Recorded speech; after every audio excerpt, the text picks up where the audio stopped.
గురుబ్రహ్మ ప్రేక్షకులకు నమస్కారం అండి.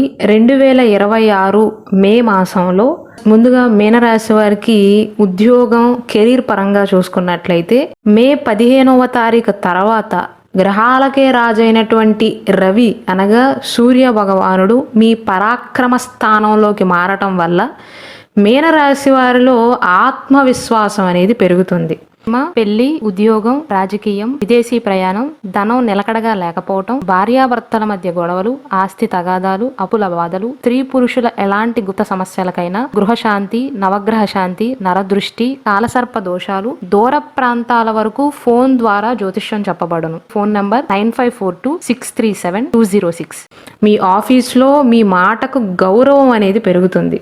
నిరుద్యోగులకు చాలా కాలంగా పెండింగ్లో ఉన్న కాల్స్ అనేవి ఈ నెలలో వచ్చేటువంటి అవకాశాలు ఉంటాయి. బుధుడు అనుకూలంగా ఉండటం వల్ల క్లిష్టమైనటువంటి సమస్యలను కూడా తెలివితేటలను ఉపయోగించి సులభంగా పరిష్కారాలు కనుగొంటారు. అయితే నెగిటివ్స్ కూడా ఉన్నాయండి. పని విజయవంతం అవుతుంది, కానీ శని ప్రభావం వల్ల ప్రస్తుతం మీనరాశి వారికి ఏళ్ళనాటి శని ప్రభావం జరుగుతూనే ఉంది. చివరి నిమిషం వరకు టెన్షన్గా ఉంటుందండి. పని జరుగుతుంది, కానీ చివరి నిమిషం వరకు కొద్దిగా ఆందోళన చెందవలసినటువంటి పరిస్థితులు ఉండవచ్చు. సహ ఉద్యోగులతో చిన్నపాటి అభిప్రాయ భేదాలు రావచ్చు.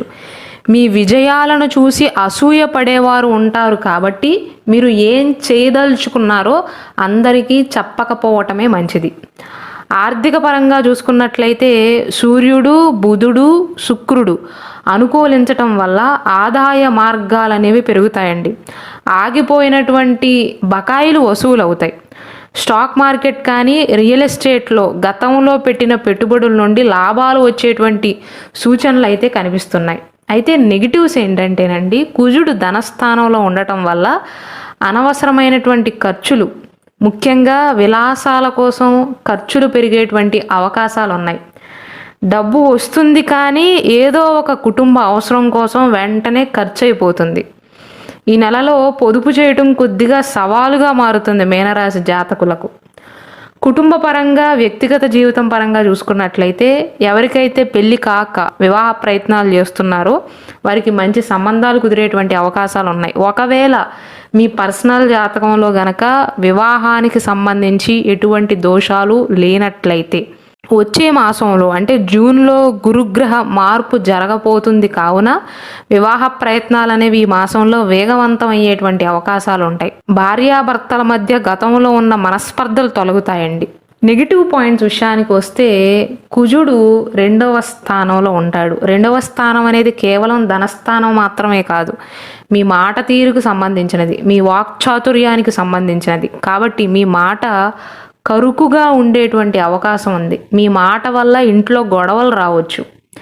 తండ్రి గారితో కానీ కుటుంబ పెద్దలతో కానీ చిన్నపాటి వాదనలు జరగవచ్చు. ఆరోగ్యపరంగా చూసుకున్నట్లయితే మానసిక ప్రశాంతత అయితే పెరుగుతుందండి మీనరాశి వారికి. గతంలో ఉన్న దీర్ఘకాలిక అనారోగ్యాల నుండి ఉపశమనం అనేది లభిస్తుంది. అయితే నెగిటివ్స్ ఏంటంటే దీర్ఘకాలిక అనారోగ్య సమస్యల నుండి ఉపశమనం లభిస్తుంది, కానీ కంటి సమస్యలు, పంటి సమస్యలు ఉండేటువంటి అవకాశం ఉంది. ఎక్కువగా ప్రయాణాలు చేయటం వల్ల శారీరక అలసట లభిస్తుంది. బాడీ డీహైడ్రేట్ అయ్యేటువంటి అవకాశాలు ఉన్నాయి. కాబట్టి శీతల పానీయాలను తగ్గించాలి. వాటర్ని ఎక్కువగా తీసుకోవటం మంచిది. ఈ మాసంలో మీనరాశి వారు చేయకూడనటువంటి పనుల విషయానికి వస్తే మీకు సహాయం చేయకుండా కేవలం విమర్శించేటువంటి వ్యక్తులను వారి పాపాన వారే పోతారులే అని వారితో స్నేహాన్ని కంటిన్యూ చేయకుండా ఈ నెలలో వారిని పూర్తిగా దూరం పెట్టడం మంచిది, లేదా మీ మానసిక ప్రశాంతతను దెబ్బతీస్తారు. అలాగే కోపంలో కానీ గర్వంతో కానీ ఎవ్వరికీ హామీలు ఇవ్వకండి ఈ మాసంలో. ముఖ్యంగా ఆర్థిక పరమైనటువంటి విషయాలలో మధ్యవర్తిత్వం వద్దు. కేవలం ఈ మాసం గురించి మాత్రమే చెప్పట్లేదు. ఏలినాటి శని సమయంలో భవిష్యత్తు గురించి అంచనా వేయకుండా తర్వాత విషయం తర్వాత చూసుకుందాంలే అని ఎవ్వరికీ ఆర్థిక పరమైనటువంటి హామీలు ఇవ్వవద్దండి. మధ్యవర్తిత్వాలు చేయకపోవటమే మంచిది. ఎవ్వరు ఏమనుకున్నా పర్వాలేదు. ఈ మాసంలో ముఖ్యమైనటువంటి తేదీల విషయానికి వస్తే మే 6, 7, 8, 13, 17, 24, 25, 26 ఈ తేదీలలో ఇంటర్వ్యూలు కానీ కొత్త పనులు కానీ మొదలు పెట్టుకోవటం మంచిది. అయితే 1, 2, 3, 11, 15, 19, 20, 21 ఈ తేదీలలో ఎవరితోనూ గొడవ పడకపోవటం, ప్రయాణాల విషయంలో జాగ్రత్తగా వహించటం, ఎవ్వరికీ హామీలు ఇవ్వకపోవటం మంచిదండి. విద్యాపరంగా చూసుకున్నట్లయితే బుధుడు, శుక్రుడు అనుకూలమైనటువంటి స్థానాల్లో ఉండటం వల్ల మీ జ్ఞాపక శక్తి, ఏకాగ్రత అద్భుతంగా ఉంటాయి. కష్టమైనటువంటి సబ్జెక్టులను కూడా విద్యార్థులు సులభంగా అర్థం చేసుకుంటారు. విదేశాల్లో చదువుకోవాలి అనుకునే వారికి లేదా వేరే నగరాల్లో, వేరే సిటీల్లో సీటు కోసం ప్రయత్నాలు చేస్తున్న వారికి అనుకూల కాలం అండి. పోటీ పరీక్షలు రాసే విద్యార్థులకు రవి ప్రభావం వల్ల మంచి ర్యాంకులు వచ్చేటువంటి సూచనలు ఉంటాయి. అయితే ఏలినాటి శని సమయంలో మీనరాశి వారు 100% కష్టపడితే 70% మాత్రమే ప్రతిఫలం అనేది లభిస్తుంది. కుజుడు యొక్క ప్రభావం వల్ల మధ్యలో ఓవర్ కాన్ఫిడెంట్గా ఫీల్ అవుతారు. అతి విశ్వాసం అనేది పెరుగుతుంది. చదువుని నిర్లక్ష్యం చేసేటువంటి అవకాశాలు ఉంటాయి. ఫ్రెండ్స్తో తిరగటం వల్ల సమయం వృధా కాకుండా చూసుకోండి. రియాలిటీ అర్థం అవ్వాలంటే మీనరాశి వారికి ఈ మాసంలో ఎలా ఉంటుందంటే, కొన్ని గ్రహాలు అనుకూలంగా ఉన్నప్పటికీ కూడా ఏలినాటి శని ప్రభావం వల్ల ఏ పని కూడా మొదటి ప్రయత్నంతో అవ్వదు. ఉదాహరణకు ఏదైనా సర్టిఫికేట్ కోసం కానీ, అప్రూవల్ కోసం కానీ ఒక ఆఫీసర్ దగ్గరికి వెళ్తే డాక్యుమెంటేషన్ సరిగ్గా లేకపోవటమో, లేదా అసలు ఆఫీసరే లేకపోవటమో, ఇలాంటివి జరగటం వల్ల ఆలస్యం కావచ్చు. ఒక్క రోజులో జరగవలసినటువంటి పని 2 రోజుల సమయం తీసుకోవచ్చు.